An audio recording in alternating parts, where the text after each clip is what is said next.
of witch trials. So first of all, what's a witch trial? It's when somebody gets accused of using magic or communing with the devil to cause harm to other beings. And when they're accused of that, they may be punished and even killed for it. The requisite factor for this to happen at all is a belief that witchcraft is a thing that can be used to control the weather, to cause crops to die, to give people diseases. So that is at the core of this.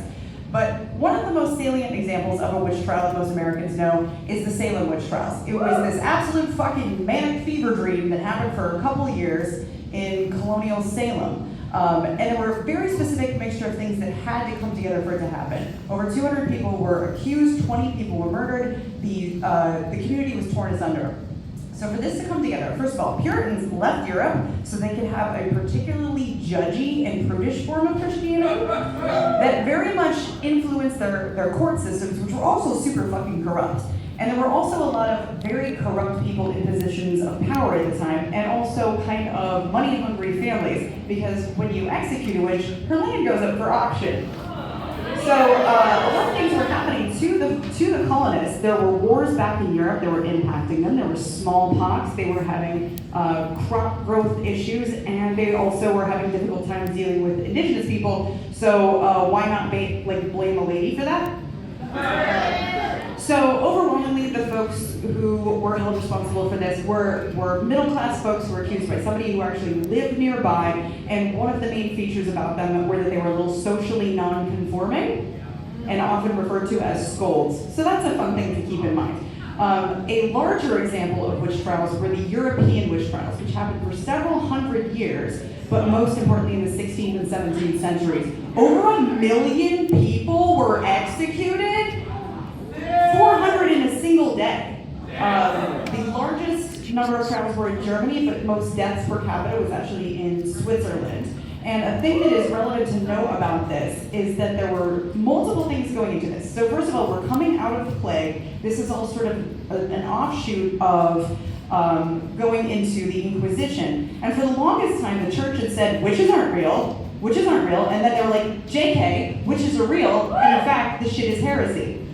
So they start going after folks for witchcraft, and there are two major things happening at that time. One, we know through historical evidence that the temperature was lower between 1400 and 1800, that we had a little ice age, which impacts crop growth. It also impacts things like fish migration. And at the same time, we're having a massive competition between Catholics and Protestants for basically like an audience. So those things keep in mind. So, not fun fact, witch killings still happen, and in fact have been increasing since the 1960s in sub-Saharan Africa and Papua New Guinea. Now the folks to whom it happens, overwhelmingly women. Overwhelmingly. In sub-Saharan Africa, the vast majority are elderly women. The most likely case is that a grandmother is accused by her own family. Now the thing we have to take into consideration is kind of the same logic behind infanticide. It's one fewer mouth to feed, and the person who is least likely to contribute to the household.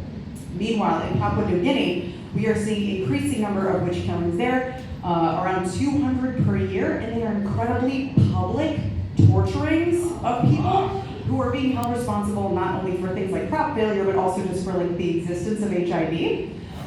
So, again, to go back to who is most likely to be a victim, overwhelmingly it's women. The people who accuse them, overwhelmingly nearby, live within a mile or two.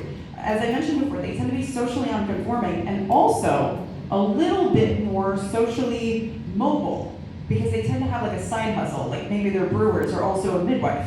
So keeping that in mind, the first theory as to what causes the circumstances for a witch trial, climate change. So again, we had that little ice age that happened in the Middle Ages, so that greatly impacted, again, food and stuff like that. And we can see that if we compare the temperature of the year and the number of the trials, they're inversely related. And then to this day, that continues to be an issue because when we look at rainfall amounts on the years that it was the highest and lowest amount of rainfalls, we also see an increase in witch killings in the modern day. So, not like climate change might be relevant. No, okay. So the next big theory is it actually has to do with economic competition for audience members.